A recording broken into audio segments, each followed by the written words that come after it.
Hi అండి, నేను రెడ్డి లక్ష్మిని. ఈరోజు అమ్మకు బజ్జీలు చేస్తానండి.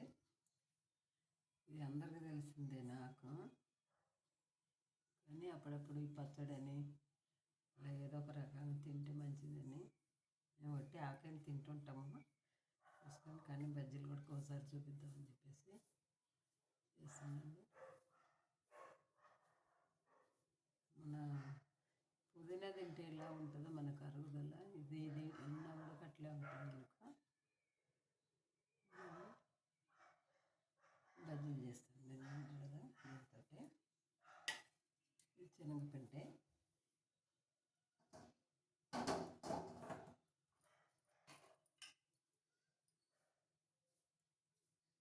కొంచెం వాము, ఒక స్పూన్ అండి వాము,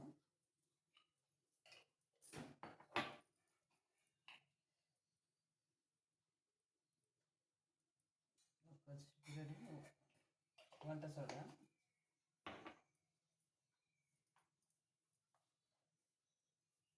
సరిపడా ఉప్పు,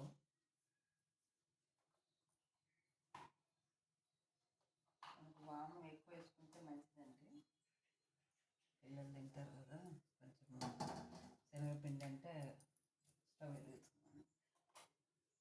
శనగపిండి అంటే కడుపు అది ఇది అనుకుంటున్నారు, ఏం లేకుండా ఉండడానికి కొంచెం వాము వేసుకుంటే మంచిది.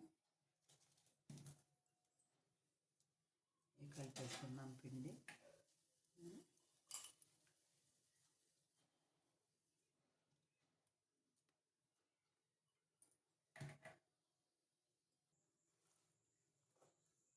బయట బజ్జీలు చేసుకోలేమంటే పిండి వాళ్ళ గిన్నె పెద్దగా ఉంటుంది కదా, అందుకని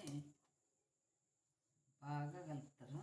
కానీ మనం కూడా అంటే ఇలా కలిపేసుకున్నాం అనుకోండి, మంచి పొంగుతాయి, స్మూత్గా ఉంటాయి, మెత్తగా.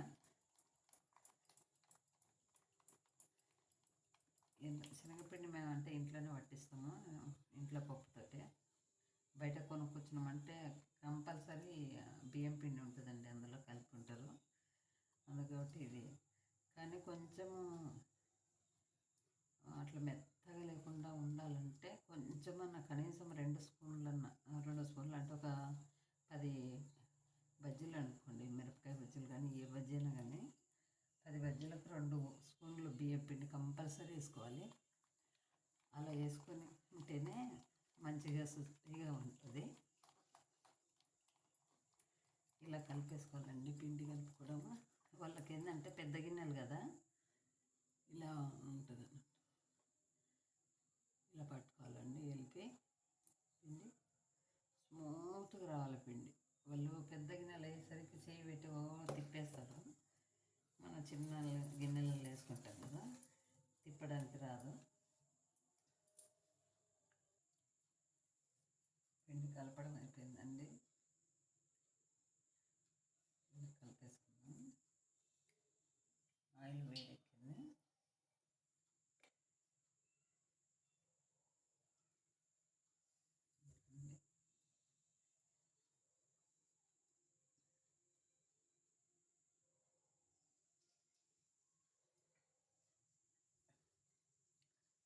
చాలా టేస్ట్ ఉంటుంది.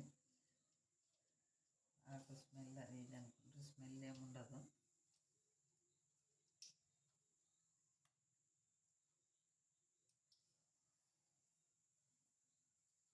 ఆరోగ్యం గురించి ఆలోచించినప్పుడు ఈ స్మెల్ ఇవన్నీ అనుకోవద్దండి. పుదీనా తింటున్నాం కదా, అట్లనే ఇది కూడా ఇంకా ఇది ఇంకా మంచిదండి. ఇది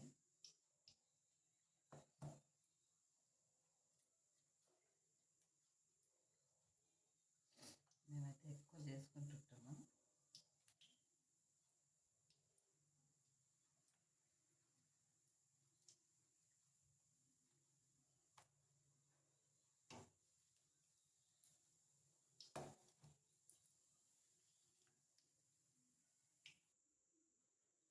ఇవన్నీ రెడీ అయిపోయినాయి.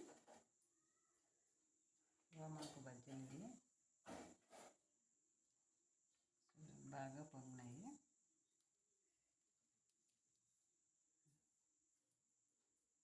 చూడండి ఎంత బాగుందో. సన్న మంట మీద ఉడికితేనే ఇది పిండి అండి, లేకపోతే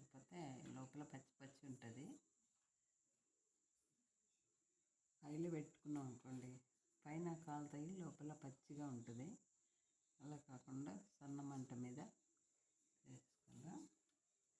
అలాగే కొన్ని మిరపకాయ బజ్జీలు ఉడికేసుకున్న. మిరపకాయ బజ్జీలు అంటే మనం పిండి కలుపుకున్న దాన్ని బట్టి ఉంటుందండి. మనం ఎంత బాగా కలుపుకుంటే అంత మంచిగా వస్తాయి, బాగా పొంగుతాయి. ఇంకొకటి మిరపకాయ ఎందుకు ఓపెన్గా ఇలా పెట్టేసుకుంటారు అంటే మిరపకాయ ఉడికినప్పుడు కారం కూడా తగ్గిపోతుంది. తగ్గినప్పుడు మనం తినడానికి వస్తుంది. మిరపకాయ తినకపోతే టేస్ట్ అనేది ఉండదండి. అంటే పిల్లలు తినలేరు అనుకోండి, పిల్లలు తక్కువ పక్క పడేస్తాము. పెద్దవాళ్ళం అయితే తింటాం కదా, తినటానికి కోసమై మిరపకాయ ఉడకనిస్తాము. అందులో కొంతమంది ఏమో ఒట్టి ఉప్పే పెడతారు. చింతపండు, కొంచెం జీలకర్ర పౌడరు, ఉప్పు అన్నీ కలిపి పెట్టుకున్నామంటే మంచిగా ఉంటాయి, టేస్టీగా ఉంటాయి. ఇలా మిరపకాయ ఉడికేటట్టు చేసుకున్నామంటే ఇంకా బాగుంటాయి. మిరపకాయతో సహా తినచ్చు. ఎందుకంటే ఈ వాము బజ్జీల కోసమై మేము అంటే పచ్చడి ఎక్కువ చేస్తుంటాను నేను, బజ్జీలు తక్కువనే, కానీ ఎప్పుడైనా చేస్తుంటాను అన్నమాట బజ్జీలు కూడా. అందుకని మీకు చూద్దామని మాకు ఎలా చేస్తారు ఏంటిది అని చెప్పేసి అడిగారు, మా తెలిసిన వాళ్ళు అడిగారు. అందుకని నేను మళ్ళీ ఒకసారి చేసాను. కానీ పిండి కలపడంలో ఉంటుందండి. ఇలా పొంగడం అంటే ఇంతలోనూ పొంగడం అంటే ఆకు పలుచ ఉంటుంది. ఇంత పొంగడం అంటే మనం కలుపుకునే పిండిని బట్టి ఉంటుందండి. అదే వీడియో నచ్చినట్టయితే లైక్ చేయండి, షేర్ చేయండి.